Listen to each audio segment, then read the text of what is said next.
Morning, everybody. Welcome back to People Process Progress Podcast. This is Reset Friday, number 3. I'm your host, Kevin Pannell.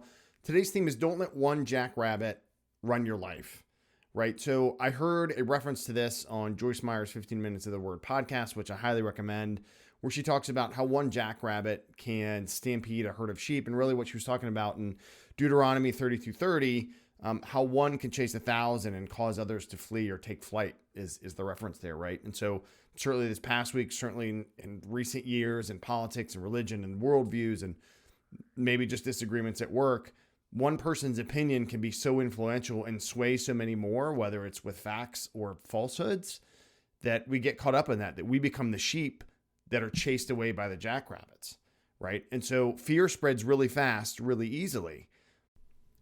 So what are some parallels we see in life? So at work, one rumor can rattle a whole team, right? In politics, certainly I think we see this a lot more these days. One false headline stirs millions of people. In church, a divisive voice, right, can unsettle the whole congregation.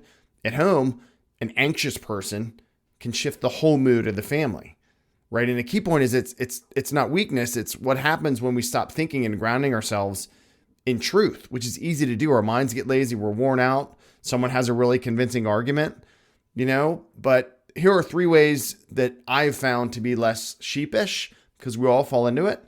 One is mindfulness, right? Take that time to yourself. I like 10 minutes a day in prayer, by yourself, sitting somewhere, walking in nature, working out, focused on what you're doing, but pause before you react. And it's hard to do. And I've been someone historically that's not been good at that. I've really had to work at it.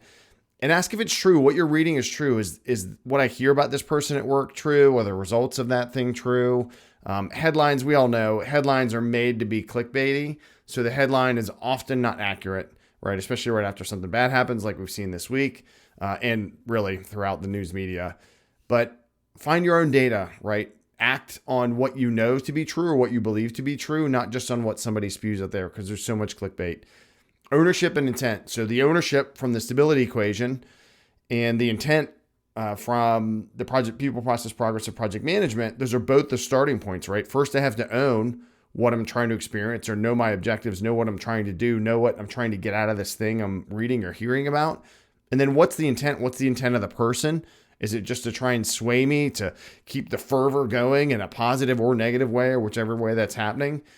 And then taking responsibility for your choices, right? What you say matters. We're seeing that. We're seeing folks get fired and shows canceled and all this other stuff, which is this whole other discussion.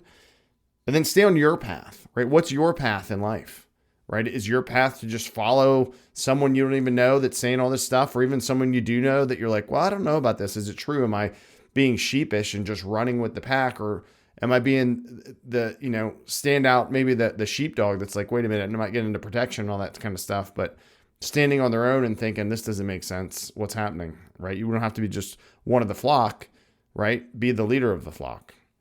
And then connection. We're so disconnected these days, working remotely, online on our phones all the time. They have no personality, no body language, right? We're not near each other. So it's easier for people to be completely and wholly disconnected. But we need to surround ourselves with people sometime. We need to get out of our houses, get out from our phones and behind our computers, and get out there and engage with people. And it's really valuable to do that at the workplace. Have get-togethers when you can, right? Do on-site visits when you can. In your family, spend time and eat dinner, no phones, right? No one's sitting there with their phone. We're all talking to each other, ask each other fun questions. There's games that have cards that's like, dinner table questions. It's awesome. And it helps keep you grounded, and it builds trust, right? When you can see somebody, what they're like physically, you know how they act, you know how they respond. Then when you, let's say at work, see it on a camera, you're like, oh, that's just what they do, or something like that. But let's think about how sheep follow the first one that runs often, right? But we don't have to run when everybody else does, or like lemmings. That's another example, right? There's little animals that just run and they keep running off the cliff. We don't have to do that. We don't. We can make our own decisions. For me, what's been very helpful is my faith with God as a rock, with these pillars of mindfulness and ownership and connection that I talked about today.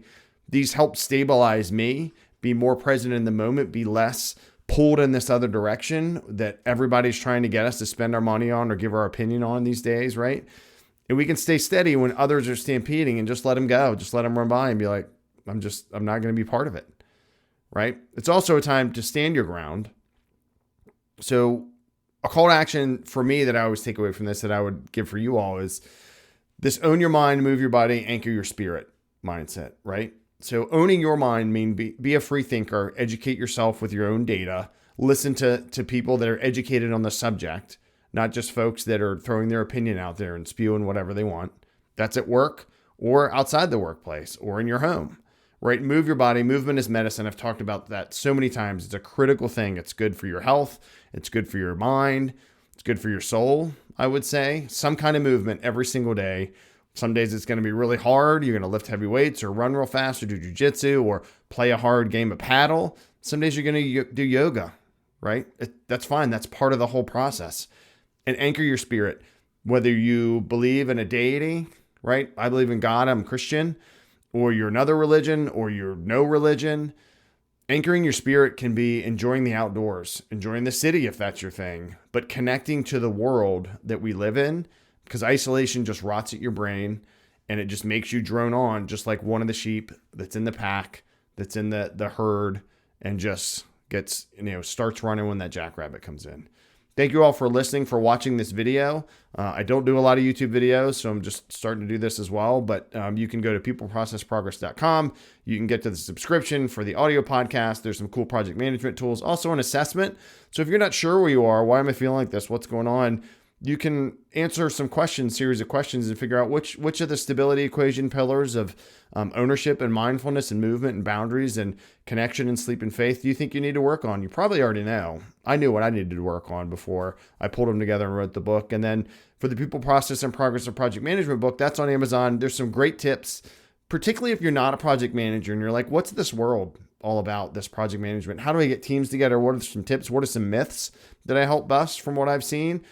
And they all apply. And that's why I'm talking about once a week here on the People, Process, Progress podcast. But the video and audio versions is how do we help people work together? And then how do we take care of ourselves? That's really what this Focus Friday is all about. So thank you all for watching this video, for listening. If you're on the audio version, stay safe out there. Wash your hands, and Godspeed.